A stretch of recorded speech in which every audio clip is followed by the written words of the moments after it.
Hello and welcome to Wolfman Gaming. This is my The Last of Us Remastered Grounded difficulty walkthrough.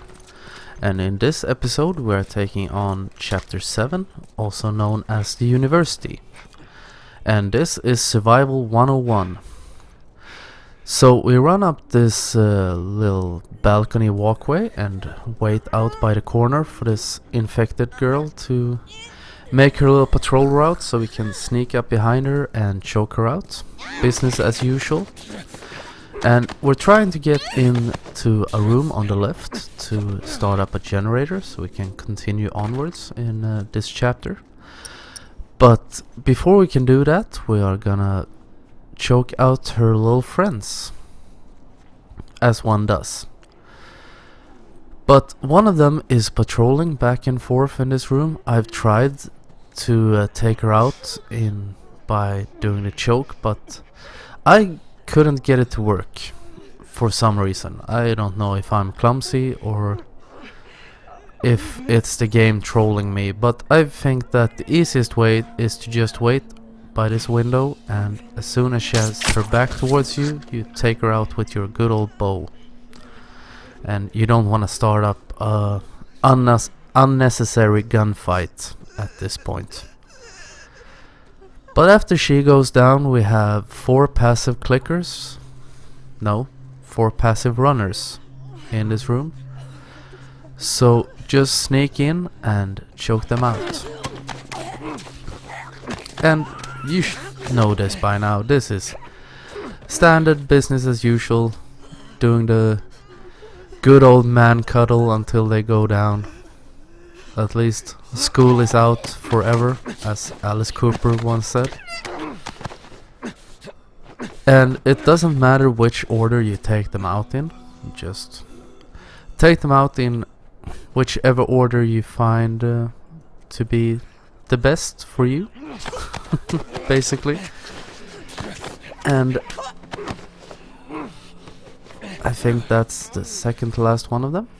And after you take them out, you can start up generator and head on to the next area. There's that. And this is the dorm room. And this is a very tense moment. And it can be quite grueling if you're unlucky. This is a dormitory packed full of some clickers and a bloater at the end. So be very careful in here. Just jump through that window and sneak into this first room. And I sort of make a mistake here, and I want to tell you about it so you can learn from my mistake. Because I sneak in here, you can pick up this, and I try to move on into the next room, and I almost go head first into a clicker that is patrolling in here. So I have to back up. I get very close to getting spotted. My tip to you is to just, when you get into this room, just camp out behind this desk as I do right now, and just hug the wall and wait until he goes past you. He's too close for comfort at this point, but you should be okay if you just camp in there. The hopping out of the desk area is optional. I do it just to make this video more interesting to watch. Don't know why I did that. But pick up the arrows and we can continue onwards. It's pretty straightforward from here. Just keep to the left and sneak very slowly, as always when you're close to the infected. There is a bloater out here, as I mentioned earlier. You can hear him growling, but he is passive. And this is a scripted sequence to make you freak out a little bit. Because when you start trying to open this door, as I go swinging my axe, when you start opening this door,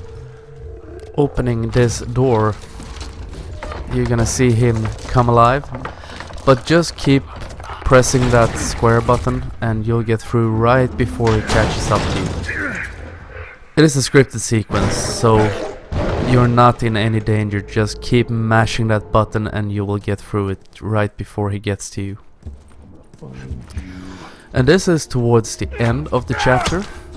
You found out the info you came here for, and you're gonna take on a big bunch of hunters. And this fight, I'm not gonna lie to you, this fight can be very hard. It took me quite a few tries to get through it. That first guy killed me a couple of times because if your timing is a bit off when you swing for him, he will counter and you will go down. But anyways, just go over to this desk on the right and wait, because two of the enemies are gonna go into that right room. One of them is gonna hide behind the doorway that we're right next to, and the other one is gonna hide behind the desk. And here they are, right on cue. So he goes over there, his friend camps over there, sneak in, take him out with an axe, and get behind the desk. This is a bit RNG, this fight, and I get amazingly lucky because he gets scared by seeing me in all right and misses me totally. And after you've taken those two guys out, I like to go back into this main room because there are a lot of things to take cover behind. And also here I make another mistake very soon, I think. Because I told you before about lining up your shot, sneaking, popping out of cover, aiming your gun, and not moving the left or the right analog stick afterwards. But don't stay aimed too long. You saw what happened there. I take a shot right to the chest. Luckily for me, I think I was at full health, or almost at full health, so I survive. That can be a quick end to this fight if you're not at full health. So never aim your gun for too long. Always remember that.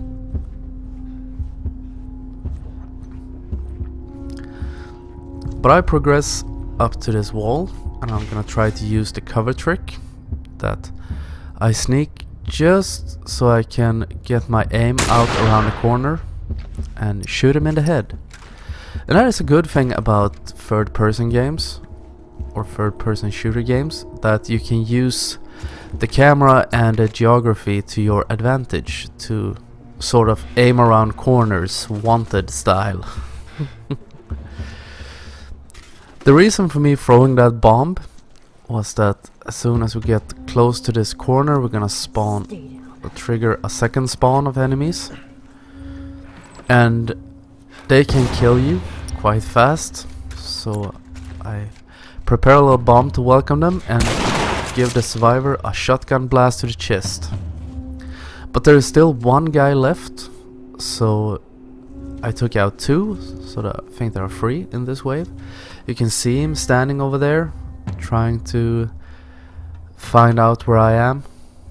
So we have a little Mexican standoff before I pull out the shorty. And it's quite nice, it softens him up and he moves to another cover, so I can use that to my advantage. This fight will probably not play out the same for you as it does for me. This is one of those moments we have to, as I always say, react and adapt to the situation. But proceed with caution, use the cover to your advantage, and it shouldn't pose too much of a problem. But it can be quite hard. As I said, I died quite a few times, and but learn from my mistakes and do like I did. Basically, the start of the fight is always same. Those two guys always go into the room on the right, so you can play it pretty much from there. And one thing to know, when you proceed down this staircase, bring out a shotgun or something, because trigger two enemies as soon as you start going down the second set of stairs. Since I'm aware of this, I'm gonna try and trigger the spawn and move to a better position. So I take one step down, and you see them running around the corner. So I retreat back up the stairs and try to catch them as they come around the corner. Shotgun blast to the face and one to the chest, and down they go. And now there is just one enemy left before we can move on, and he's standing out there on the balcony on the left side. Don't forget about him, because he can troll you totally. And once again we're gonna use the cover trick. So I break out my revolver and start moving very slowly towards this doorway. I wasn't quite sure where he was. He's standing over by the corner of the ledge. There you see him. So just sneak very slowly. We want to be able to hit him without him being able to hit us. So one shot, two shots, down he goes. And we can move on. And from now on, you're more or less safe. This is some scripted sequences. We're gonna mash the square to try to win against this guy, but we fall down and hit rebar, I think it's called. One of those armoring ions. Looks pretty fucking painful. But Joel is a tough Texas guy, so he can take it. And Ellie comes down, she tries to help you. And we're gonna do some shooting, and we're gonna move on. You're gonna have to aim a little bit over here. Ellie helps you out like the beast she is. And I'm gonna need you to pull. I just want to stop to say it's a bit of a shame I have edited out most of the cutscenes. Let's get to the damn horse. Because in this game basically just looks amazing in the cutscenes. Also during gameplay, it's absolutely beautiful, and I think they've made a very effective way to show that he is in great pain. He's losing blood because things start to get blurry, and when you move here you feel the controls are really heavy because he's on the verge of passing out. As we go in behind his desk and wait for yet another guy, he's gonna proceed towards you, and Ellie's gonna draw his attention, and when she does, you get to shoot him. Come on out. You want to do this the So hard just way? wait here for a little while, and as soon as Ellie gets his attention, pop out, pop a bullet in him, and he goes down. But as I was saying, you can hear Joel's heartbeat, the image starting to fade in and out, things are going grey, and it's just very effective, to put it simply, because you really feel how heavy it is for him continuing onwards as blood is basically pouring out of him. No one here. Hurry. And we go into the entrance area, I think, or we head towards the entrance area. And I think their relationship really shines through in this. Then fucking walk. Ellie, the script is just amazing because Ellie tries her very best to keep him to continue onwards. 1 second she's helping him, the other one she's... A little bit more. Come on. Secondly, she's cursing at him, doing whatever she can to make him continue onwards. What? And these are the last two enemies. You'll have almost passed out, so just take a shot and Ellie will do the rest. Shit. And we are almost at the end of this chapter and this episode. We're just gonna make one last little struggle towards the exit of the university, and things are starting to get really heavy right now. Swear to God. He is at the brink of death, almost, but as we all know, guys from Texas don't go down that easily. Wait here. So I'll get the we door. just wait here for a second, chilling, see if we can Come on. try to get back to Callus, I think the horse was. And here he is, one little hunter, Ellie takes him down. And that is the end of the university level. I want to thank you very much for watching, and I will see you again in my next video. So until next time, this is the Wolfman signing off.